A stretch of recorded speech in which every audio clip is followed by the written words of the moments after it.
Hello friends, દાખલા number 3 લંબચોરસમાં વિભાજિત કરીને તેમનું ક્ષેત્રફળ ગણો। અહીંયા જે આકૃતિઓ આપી છે એને લંબચોરસમાં વિભાજિત કરવાની છે। બધા માપ સેન્ટીમીટરમાં આપેલા છે।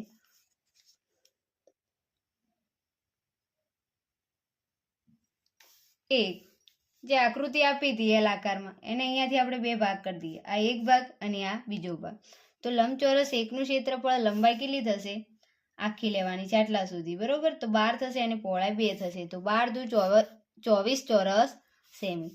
લંબચોરસ બીજું બને છે આ રહ્યું, એની લંબાઈ છે 8, નીચેની નથી લેવાની કેમ કે આટલાથી આટલી 10 થાય, પરંતુ આપણે તો આટલો ભાગ પાડ્યો છે એટલે કેટલી થશે? 8 ગુણ્યા 2 એટલે 16 ચોરસ સેમી। હવે કુલ ક્ષેત્રફળ કેટલું થાય આખી આકૃતિનું? તો આ બંનેનો સરવાળો કરો એટલે કુલ ક્ષેત્રફળ મળી જાય। 24 ચોરસ સેમી વત્તા 16 ચોરસ સેમી બરાબર કેટલું થશે? 40 ચોરસ સેમી।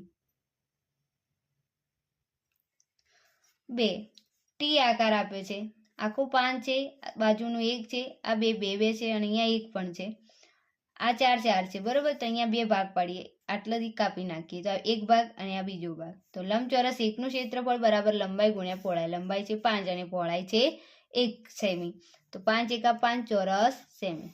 લંબચોરસ બીજું જે બન્યું છે એની લંબાઈ છે 4 અને પહોળાઈ છે 1, તો લંબાઈ ગુણ્યા પહોળાઈ 4 ગુણ્યા 1 એટલે 4 ચોરસ સેમી। હવે કુલ ક્ષેત્રફળ લઈ લઈએ તો 5 વત્તા 4 એટલે કેટલું થાય? 9 ચોરસ સેમી।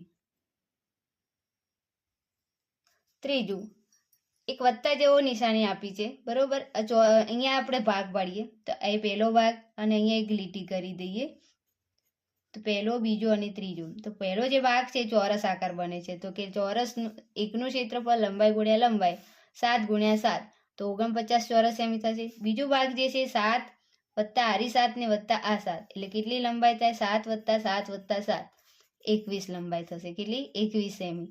તો લંબાઈ જે બીજા ભાગની આકૃતિ છે એમાં 7 અને પહોળાઈ થશે એકલી 7, લંબાઈ છે 21 ગુણ્યા 7 એટલે 147 ચોરસ સેમી।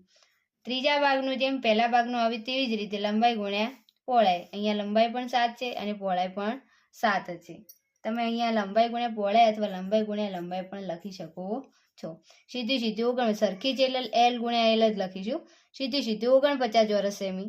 હવે ત્રણેયનું આપણે કુલ ક્ષેત્રફળ શોધવાનું છે, તો ત્રણેયનો સરવાળો કરીએ। 49 ચોરસ સેમી વત્તા 147 ચોરસ સેમી વત્તા 49 બરાબર કેટલું થાય છે? 245 ચોરસ સેમી। 4 અહીંયા જે આકૃતિ આપી છે એના આપણે ભાગ પાડીએ, આ એક ભાગ અહીંયા આડી લીટી કરી, પછી એક ઊભી લીટી કરી, આ બીજો, આ ત્રીજું ખાનું અને આ ચોથું ખાનું। ચારે ભાગનું ક્ષેત્રફળ શોધી અને પછી એનો બધાનું શું કરવાનો? સરવાળો। તો એકનું લઈએ, લંબાઈ પણ 3 છે, પહોળાઈ પણ 3, તો ચોરસ એકનું ક્ષેત્રફળ લંબાઈ ગુણ્યા લંબાઈ 3 તરી 9 ચોરસ સેમી।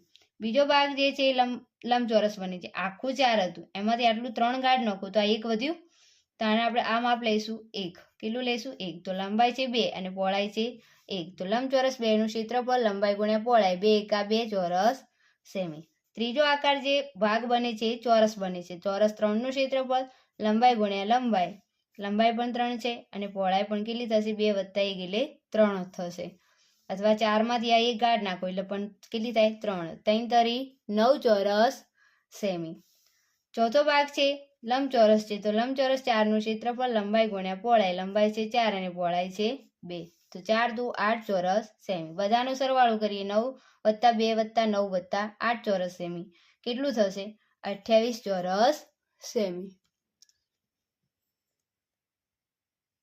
તો વિદ્યાર્થી મિત્રો, અહીંયા પ્રશ્ન 5 નું સોલ્યુશન પૂરું થાય છે। હવે નેક્સ્ટ વિડીયોમાં મળીશું પ્રશ્ન 5b સાથે।